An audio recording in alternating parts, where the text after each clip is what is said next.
Chris Brown just won the Greco division here at the Veterans at the U.S. Open. Talk about your wrestling today. You had it going, huh? Well, thanks. I had a couple of goals. I wanted to not give up any points. I ended up giving up a 2-point takedown in the second match, but I felt pretty solid on some things that I have been working on. Worked pretty hard. I mean, coming back after the championships, it was I still was motivated to come out and look good on our home soil. Yeah, no, you were a world champ, and we've only had a handful of them in Greco for the veterans. Did that make you want to keep wrestling or keep getting better? I mean, for many years you've medaled, and it was a goal for you, but you reached it last year. Right. How does that set you up for continuing this? Well, you know, it's like I tell my kids when I coach, you know, you can always improve. And I mean, even though I'm 57, I'll be 58 in November, I'm still learning Greco, and I'm still getting better at Greco. The fact that I won the World Championships in my division in Belgrade, it was exciting. And this was coming to the U.S. now to compete. I was just as excited. I mean, I had butterflies, I had nerves. I woke up at 3 o'clock this morning, you know, thinking about the matches, butterflies before my match. So that itch and that hunger is still there.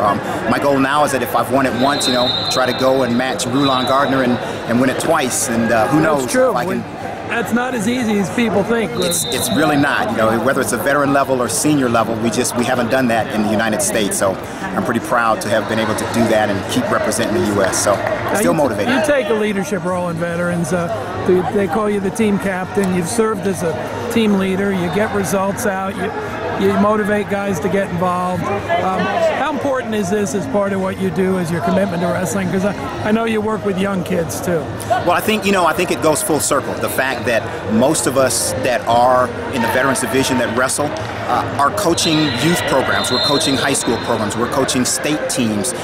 We're in our rooms with the kids. And I think it's important for the veteran program to continue to grow. I think we grew this year. Our numbers are up. And all of those guys are going back to their high schools and their youth clubs and their state teams with, you know, whether you win something here or took something back, you have the experience to take back to your kids. So I think that it's full circle, and it's wonderful to be here in Vegas where you've got the Western Regionals with the beginner kids and the novice kids and schoolboy and juniors, along with our seniors coming up Thursday and Friday and Saturday, and the veterans here. So I think we just kind of complete the cycle and kind of show that, you know, you can still continue to compete well into life. Now, people in the United States don't realize how much some of the international countries take their veterans seriously, like Iran or like the Russians. Right. I mean, those guys come ready to fight, right? I mean, once you get over to that world, it's a step up, isn't it? They do. I think, you know, some people have felt like, oh, it's just the veterans, you know, just a bunch of old guys that are getting out there. But, you know, having competed in now 6 world championships, the guys that go there are ready to compete. And I think we're sort of at a disadvantage in our country because, you know, as we all know, we kind of do the scholastic style and folk style, and then we kind of change some collegiate rules. And then we ask our guys to do something completely different in freestyle and Greco. And you know, I've been at it a long time, and I feel like I'm just at the point where I can compete internationally in Greco.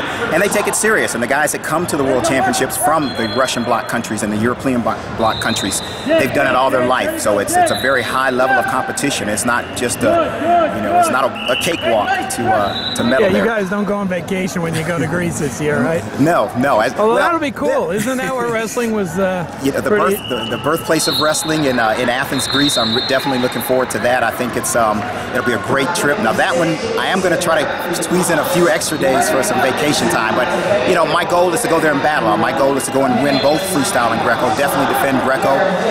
Freestyle would be icing on the cake. But yeah, to be going to Greece, the birthplace of wrestling, I think is awesome. I know we're talking about trying to bring the World Championships to the United States maybe in 2017, which I think would be awesome to have it on our home style. So who knows? I may have to stick around for a couple more years. Yeah, true. But it doesn't look like you're letting it down at all, are you, buddy? Thank you. No, I appreciate it. Thanks. All right.